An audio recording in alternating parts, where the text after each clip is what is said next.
What we do is we divide our interview. We do it about 25 to 30 minutes long, Okay. and we divide it into like a 75-25 segment, where the 75% is just we're talking about the research, and then 25% we talk about the person we are Right. interviewing. Okay. Today we decided to kind of switch it Yeah. because we feel you've talked enough about your research Okay, over the last okay. couple of years. So we'll still ask you about it, Yeah. but mostly we would like to get to know you Yeah. and Okay. get to know your opinions, your Right, ideas, right. and that's mostly it. Okay.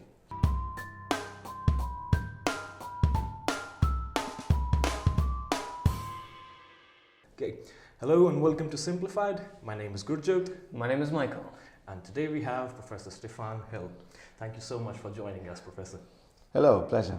Now, to start things off, in 30 seconds, what is STED microscopy, and why is it cool? It's cool because it's the first microscope that overcame the famous diffraction resolution barrier in light microscopy, meaning that it managed to show that you can get much sharper pictures than people thought that would be possible with a light microscope. At a much smaller scale. At much smaller scale, at smaller details. You can see smaller details much sharper than before. Could you tell us a little bit more about it? Like, how did you come about this entire idea? Yeah, I was dragged into doing light microscopy against my will in a way, I did light microscopy as a PhD student in a company that was specializing in making laser scanning microscopes for computer chips, and I was asked to look into the measurement of tiny details on computer chips, so-called line width measurements.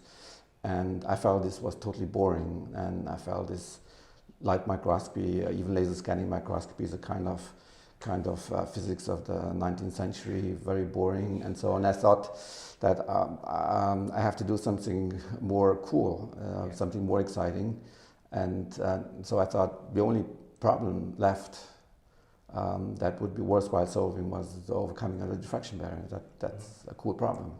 How many years did it go from? Where did you go from? Yeah, I started out with thinking about it, and so I became convinced at some point as a PhD student in the second year or so that there must be a way to overcome this barrier in a light focusing microscope, because this barrier was discovered at the end of the 19th century, and since then, of course, a lot of physics was invented and discovered, and I felt that there must be a kind of physical phenomenon, at least one, that would allow us in the end to overcome this diffraction barrier, given it's properly harnessed. So the idea was to find something that can be harnessed to overcome the diffraction barrier. Mm-hmm. And you've done all of that research, you've given enough talks on it, and you also talked about it yesterday in your lecture.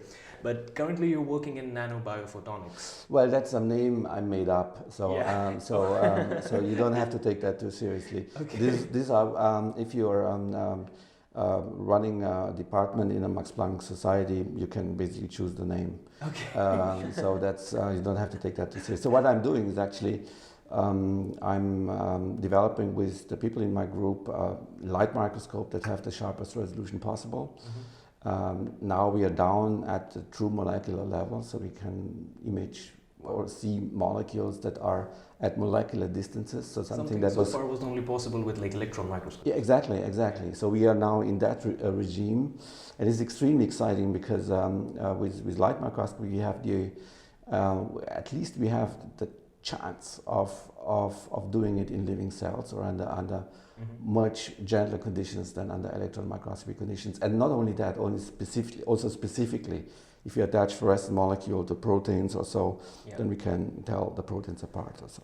Do you think this would make electron microscopes no longer obsolete? No. Obsolete. No, because each methodology has its strengths, and electron microscopy has been developed further, and there are many cool things, so to speak, that you can do with electron microscopy, including looking at structure of protein complexes and so on, which was not possible 20 years back or 30 years back. Of course, rarely a methodology that is really profound becomes obsolete, but But light microscopy in its modern form, so this nanoscopy as I'm calling it, or the super resolution microscopy, can do things that electron microscopy cannot do. So it complements existing methodologies, thereby opening entirely new fields of application. So like watching proteins at work, watching proteins, say, take on their shape, like protein folding. I think this kind of thing will be possible, or seeing at a molecular scale how a certain drug influences a certain protein or so. And so far we have been only looking into outcomes and so on, but I think in the end it will be possible to watch molecular action at work under, say, benign conditions for a cell. So I think it's very likely that this is going to happen.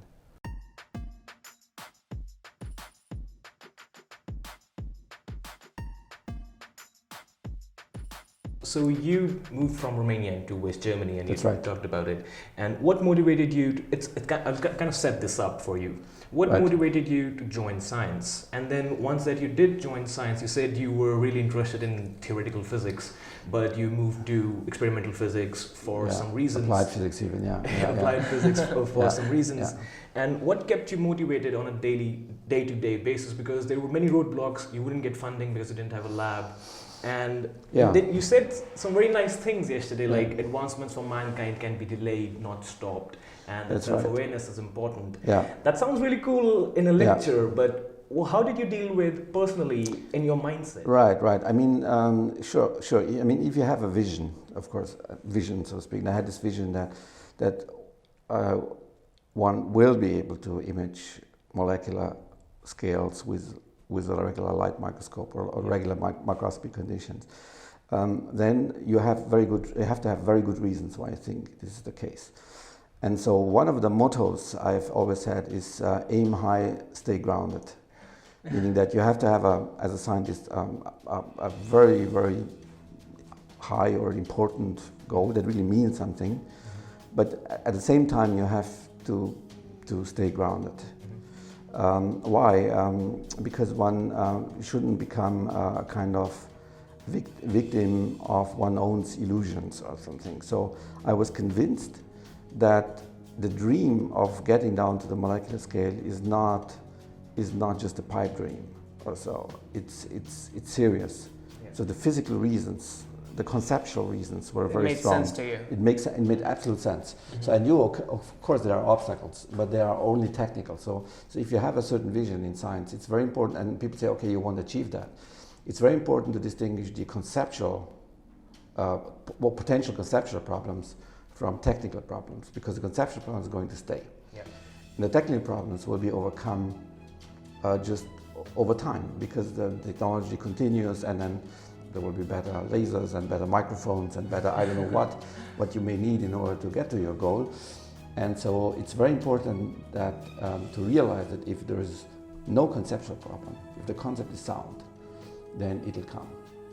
Because technology, the technological progress that takes place in parallel, so to speak, actually helps you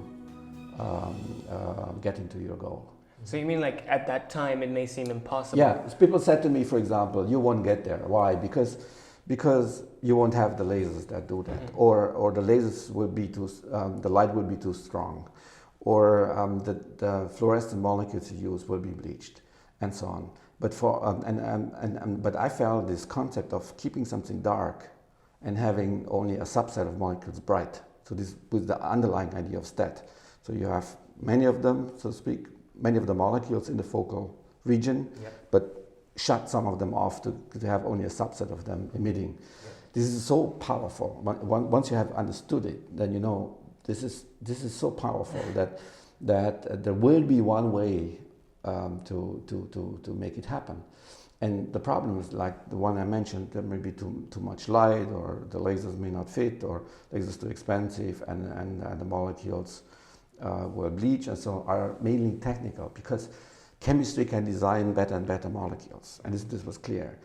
Laser development is going on. I don't have to do anything for that, so it just happens because there's fantastic groups, including here at ETH, developing lasers, and so So that helped me, or better detectors, and I don't know. And so this all, contributed actually to the final breakthrough. But without the concept, the basic idea, the breakthrough would not have happened. So this overcoming of the diffraction barrier, it's also important to understand, is not a result of technological advancement. It was not an engineering task. Mm-hmm. There is a fundamental idea behind it. And the idea was, don't separate features just by focusing the light sharper, but separate it by playing on and off with the molecules.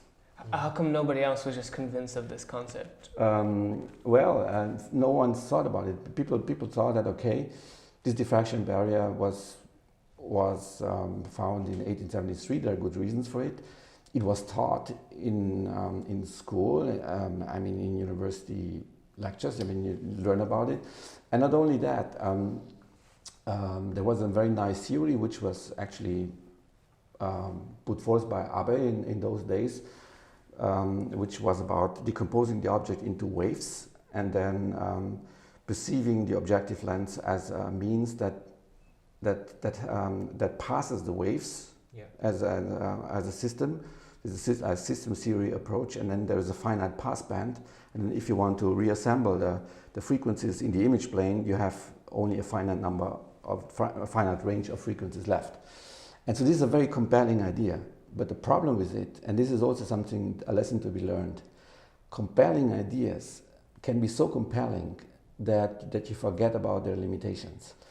And the problem with this theory is that it's not to the point, because in the end, the light microscope just needs to separate features that are very close. But once you decompose things into waves, you're kind of detached from the actual problem. You see, mm-hmm. you have a theory that is nice per se, but at the end of the day, it's not to the point. And then this compelling theory misleads you into believing that you have understood the problem in the perfect way. And then you say, okay, we have understood it extremely well because we have this Abbe theory in this case. And then it's clear and perfectly understood that it's never going to happen that somebody will get a sharper image. Yeah. And so a lesson to be learned if a natural scientist or an engineer perhaps, nice theories can be utterly misleading. And so there's a lot maybe to be discovered if one goes one step backwards and asks, is the theory, although it's very nice, really to the point? Or does the theory make a simplification or generalization that is maybe not justified? Mm-hmm. I would like to join that to the scientific method. And so you've been doing science for 3 decades now, and you also said yesterday that fundamental breakthroughs generally tend to be really simple. And so, which is Occam's razor. If there's a simpler theory, the scientific method tells us to go with it. What do you think about the scientific method today, and is there anything you would like to change the way science is done today? So when I was a student, I had the impression, I'm just talking off the cuff now, though it's podcast, that physics would advance much more rapidly if people were not so vain. Vain. Or my impression was there's a lot of formalism in physics that is unnecessary, and it fulfills this role. I mean, I'm exaggerating. I know that I'm exaggerating, of bragging with the formalism. What I'm saying is basically sometimes a very simple idea, a very simple concept, a profound concept is kind of put into very complicated formalism, mm-hmm. to generate impression as though this was, I don't know, kind of magic or an also to impress the colleague with all of the derivations. But in the reality, if key ideas, this is my view at least, I'm not sure if I'm right, but that's why I think key ideas are usually so simple that you can formulate them in very simple terms. And if something is kind of formulated in a very convoluted way and wrapped by all kind of formalisms and equations and so on, it tells me that either the person who wrote that piece didn't understand it, or wants to mask it. And so my impression was it's done just out of because people have some desire to some vanity. So when I was a student, I said, okay. So when I grew up, and and in the case I should be very lucky to become a professor, I would rewrite some textbooks, yes, and always point people to the real essence. Yes. And of course you need mathematics and formalism to sometimes, or in many cases too. But that's usually the case if you have more complex things. Okay. But the basic principles, you cannot really derive them. So this was my view. Yes. And so I think it's very important for physics teachers to always get the students to the point, say this is the point here in the story. This is the real phenomenon. Yes. If you were to teach yourself in the past Yeah. this kind of mindset and methodology, how would you approach it to really teach yourself to think outside the box and to think in terms of basic principles? Yeah, I think you have to have this mindset because it is very deceptive to say, okay, I can derive things and it comes out, okay, as a result of the derivation. So I would never accept this as an argument. So I mean, you talk to your fellow students and so on, and then say, did you understand that phenomenon? And so, oh yeah, you can put up the mathematics and you calculate it, in the end it comes out, and then, oh, okay, now I've understood it because I've done the mathematics like this and it comes out. I never accepted that because I thought, okay, there must be a fundamental thought behind it, and the reason why it comes out like this is because there's a fundamental phenomenon that leads to that, and if I were to take out that phenomenon, it wouldn't be like that. And so finding the key or finding the essential element behind something, I think is critically important to make advancements. Mm-hmm. Of course, you need to have the formalism, and you have to have the skills to deal with the formalism, because in some cases this kind of simplified view comes much later. Yeah. So it's not that it comes instantly. So also I first discovered stat, of course, as a way. And of course, I realized it's about keeping dark, but the full power of this, say, keeping dark on-off thing came to me a few weeks later. Not in the very first moment, but very first moment I said, okay, I have one way to stimulate emission. I was preoccupied. Does it work? Does it not work? Can I get it done? And that's logical, because you have to be concrete at some point. You cannot just say, okay, it could work like that. You have to be concrete. But then after I thought about it, I said, okay, what are the elements that are really critical? Is the stimulated emission per se critical in the idea? For no, because I can use another mechanism to make this on-off thing happen. So I can replace it with another mechanism. And I wrote another paper with another type of mechanism for making on-off, and it was rejected, by the way. Yeah, and so because I couldn't convince, they didn't understand me. I was kind of ahead of my time. People simply didn't get it. And so, to tell you the truth, the second paper I sent to a journal, not high-ranking journal, but decent journal. And the editor was suspicious about it. He never heard of me, and I was Finland, the place that, and then the editor decided to send it to 3 competitors who did this near-field optical thing. So this was this scanning tip thing, and then I after 8 or 9 weeks I called up the editor because I didn't get any response, and he said, yeah.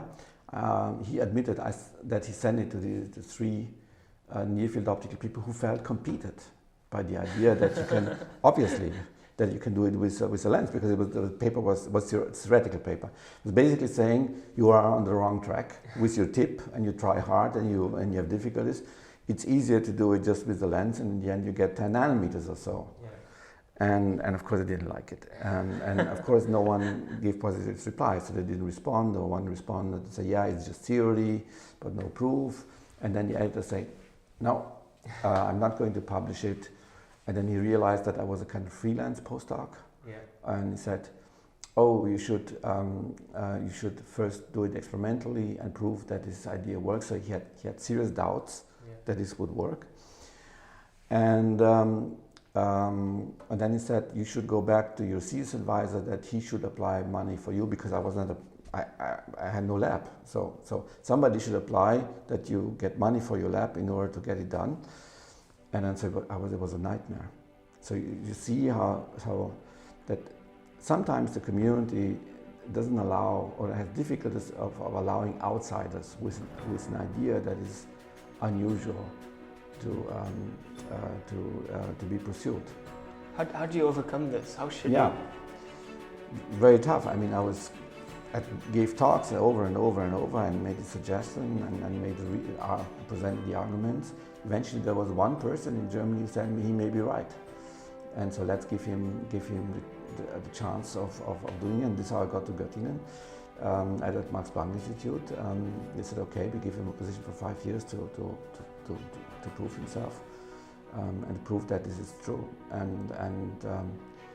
So in that sense I was lucky, but if I had not convinced that person, I would have dropped out of science. And I tell you the irony, this thing that I propose, this mechanism, is right now the most widely used mechanism for on-off in the whole super-resolution field. It's totally crazy. So I propose a slightly different way as it is used, but this mechanism is used to pump things to a long-lived dark state. That's what he was saying. And to tell the story to the end, this is kind of interesting. Later, when I was established and kind of famous already, I told the story to the editor, who was in charge then, 10 years later.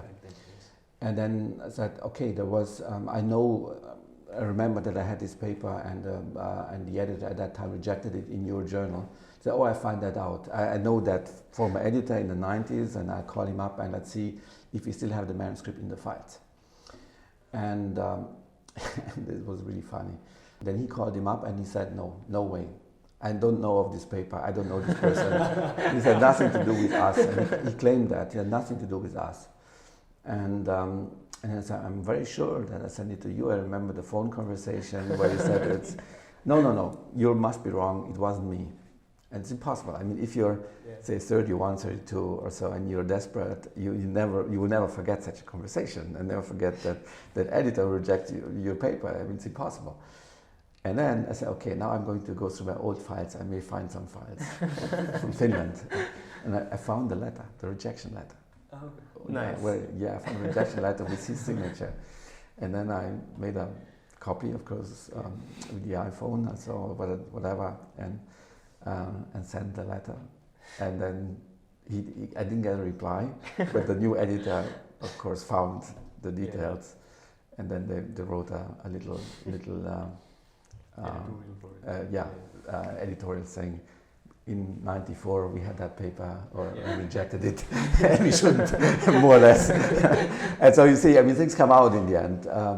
But this is how it is. I mean, so community can be very reluctant. Mm-hmm. Now, you talked about if there's the basic idea is very simple. It's just kind of put in this formalism that makes it sound very complex. Now, do you think if science was presented in that way, where simple ideas were talked about, it would change the public perception of science? Because right now you can see it may. I mean, because you can more easily convey it. So I made the experience right now.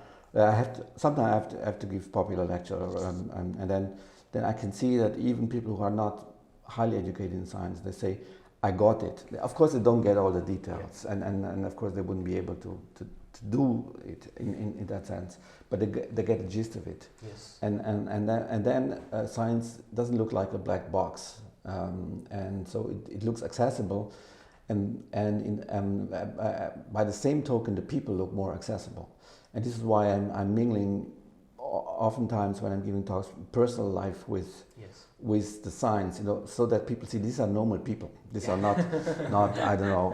So they have to live a life like anyone else, and do normal stuff, and the ideas behind it are such that one can get access to. So this is why I'm doing it. So in the context of your field of expertise, is there anything you feel is probably true, we just don't have the right formalism for it yet?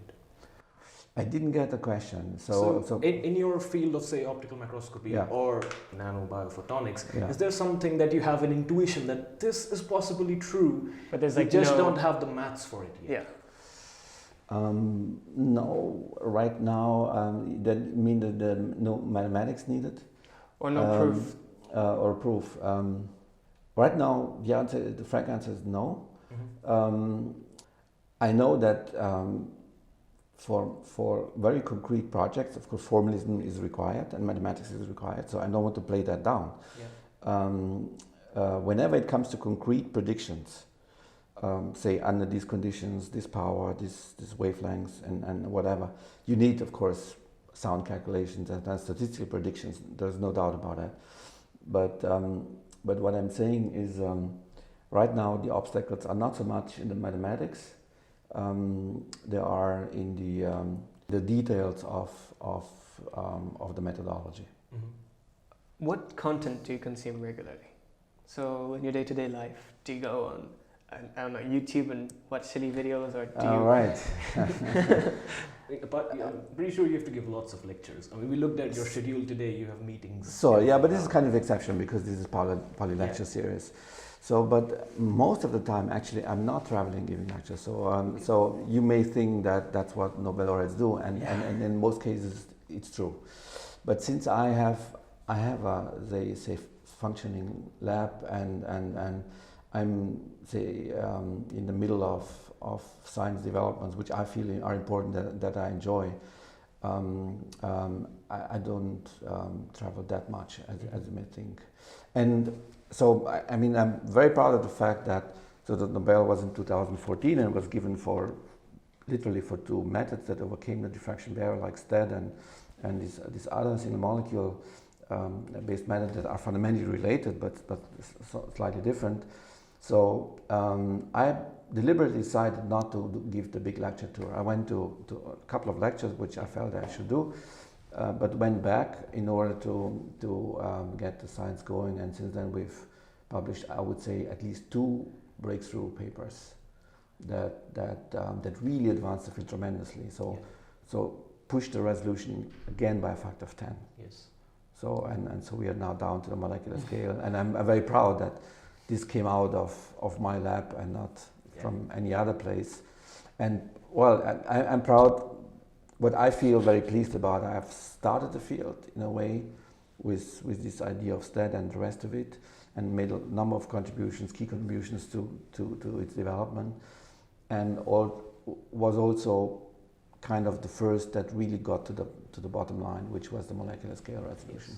So your aim is just to keep continuing and improving. Yeah, this. and so we made a big step. I mean, to get to the bottom line, because I always said right from the beginning, in the end we will be able to image at molecular distances. It's crazy. Imagine that 20 years back, as it was still the diffraction barrier of 200 nanometers. Now the guy's claiming 1 or 2. I mean, this sounds insane. Yeah. And so I said, listen, guys, this concept is so sound. There will be ways of getting it done, and in the end, we will image at molecular scale, and now we do. How do you keep your knowledge up to date? Do you read magazines? Do you? If you talk about private life, of course, I'm screening for. I'm reading online.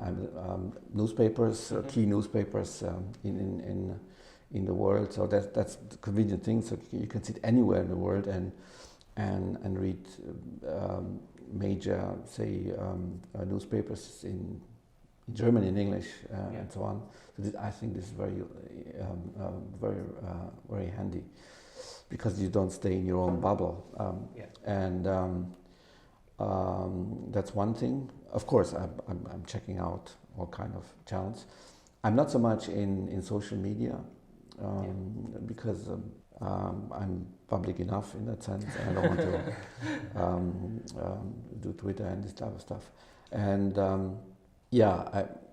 and the rest of the science, I mean, of course, you can read online a lot, and of course, there are other people coming to me telling me, okay, we've seen that paper, we've seen that paper, and so there's a lot of filtering going on by talking to people.